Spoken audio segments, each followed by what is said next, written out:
আছে? মা, বাবা নেই, আমার রোজগারে সংসার চলে। আমার বোনও নার্সিং পড়ছে। বন্ধ করে দিন, বোনের পড়াশোনা বন্ধ করে দিন, অন্য কোনো কাজ করতে বলুন। আমার বোন গ্রামের মধ্যে প্রথম হয়েছিল, ওর লেখাপড়া বন্ধ করে দেব? বিএসসি নার্সিং পড়ছে, সরকারি জায়গায় নার্সিং পড়ছে ও। ইস, এরকম একটা ব্রিলিয়ান্ট মেয়ের ইহকাল পরকাল সব ঝরঝরে হয়ে গেল। কি যে হবে আপনার বোনের? খুনি দিদির বোন নার্স, বিশ্বাস করে ওকে আর কেউ নার্সের চাকরি দেবে বলুন তো? তোমাকে দেখে তো মনে হচ্ছে তুমি খুব ভালো একজন মেয়ে, একজন দায়িত্বপরায়ণ দিদিও। কেন বলো তো খামোখা একজন খুনির জন্য নিজের পরিবারটাকে এভাবে শাস্তি দিচ্ছ? কেন আড়াল করছো তাকে?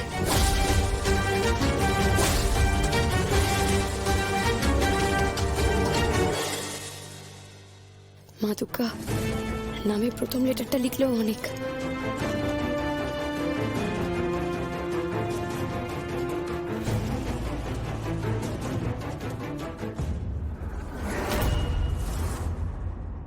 দময়ন্তী।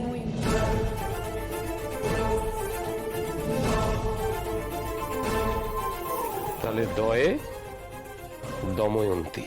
আর তো কোনো সন্দেহের জায়গায় নেই দীপঙ্কর বাবু, এবার তো এটা ফ্যাক্ট হয়ে গেছে। এই সব কিছুর পিছনে দময়ন্তী আছে। স্যার, অনেক তল্লাশির পরেও কিন্তু দময়ন্তীকে কোথাও খুঁজে পাওয়া যায়নি স্যার। তবে ওর মিরর ভাঙা গাড়িটা কিন্তু একটা রাস্তার সাইডে পাওয়া গেছে। তাহলে কি মেয়েটা হাওয়ার মতন মিলিয়ে গেল নাকি?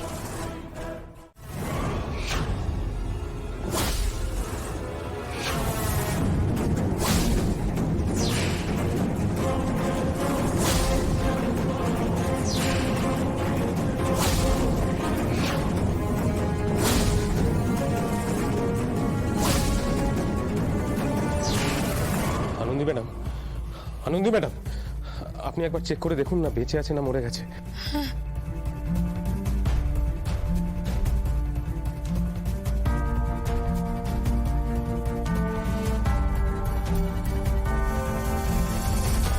নেই দীপঙ্কর বাবু, নেই, আর কোনোভাবেই নেই। বেশ ধস্তাধস্তি হয়েছে এখানে আনন্দী ম্যাডাম, কিন্তু করেছেটা কে? কে আমাদের চোখ এড়িয়ে এসে এখানে খুনটা করে গেল? কে? যেই করে থাক, সে নিজেকে বাঁচাতে এইসব করেছে দীপঙ্কর বাবু। মোটিভ তো পরে জানা যাবেই আনন্দী ম্যাডাম, কিন্তু তার আগে আমাদের জানতে হবে আমাদের চোখ এড়িয়ে এই পর্যন্ত এসে এই কাজটা করে গেল কে। হ্যাঁ, কিন্তু সেগুলো তো আপনারা তদন্ত করলেই জানতে পারবেন। এক্স্যাক্টলি। আপনারা এক কাজ করুন তো, পুরো বাড়িটা কর্ডন করে ফেলুন। আমি ফরেন্সিক ডিপার্টমেন্টকে ফোন করছি, আপনারা ততক্ষণ এভিডেন্সগুলো প্রোটেক্ট করবেন প্রত্যেকটা। ওকে? ভুল পথে হেঁটেছিলে তুমি দময়ন্তী। ছি ছি ছি ছি, এইভাবে সবকিছু শেষ হয়ে যাবার একটা বয়স ছিল না। কি পেলে বলো তো তুমি এগুলো করে? এই যে ভবিতব্য হবে তাকে তুমি ভেবেছিলে? আদি, আদি কোথায় গেলে তুমি আদি? উফ, আবার নট রিচেবল বলছে।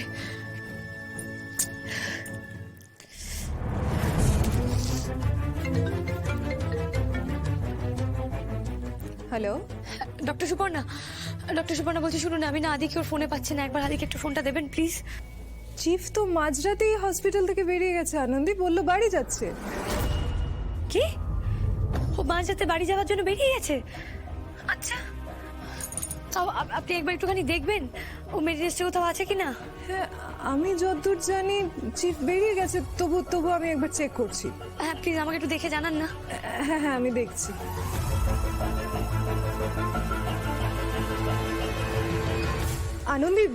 আনন্দী চিফ তো মেডিনেস্টের কোথাও নেই। আমি সিকিউরিটিকেও জিজ্ঞেস করলাম, সিকিউরিটি বলল মাঝরাতে বেরিয়ে গেছে চিফ। ইনফ্যাক্ট চিফের গাড়িও নেই। মাঝরাতে গাড়ি নিয়ে বেরিয়ে গেছে? ও সত্যি মেডিনেসে নেই? আনন্দী কিছু হয়েছে? না না, মানে না, টেনশন করার মতন কিছু হয়নি। থ্যাংক ইউ ডক্টর সুপর্ণা, আমি আপনাকে পরে ফোন করে জানাচ্ছি। কেমন? রাখছি।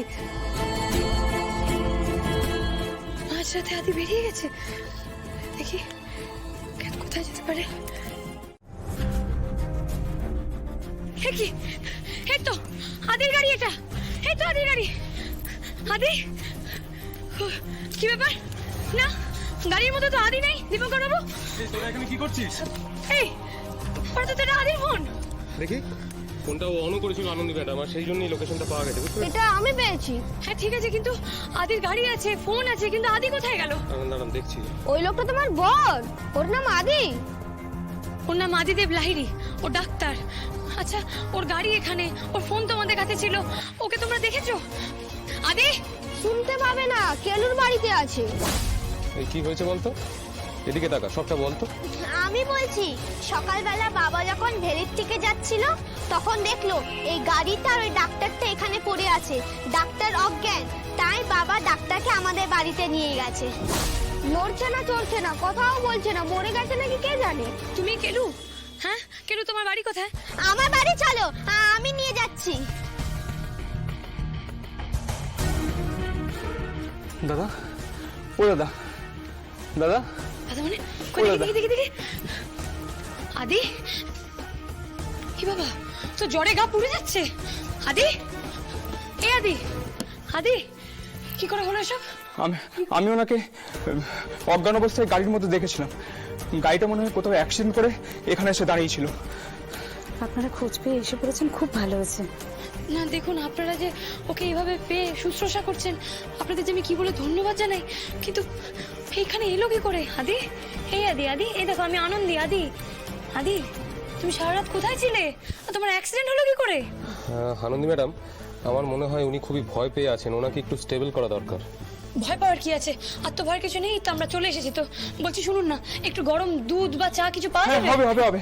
গিন্নি চলো চলো চলো, একটু তারা নিয়ে আসছি। চলো বাবু, চলো চলো তাড়াতাড়ি দেখি চলো। দেখি দেখি দেখি, উঠছে উঠছে, দেখি দেখি দেখি।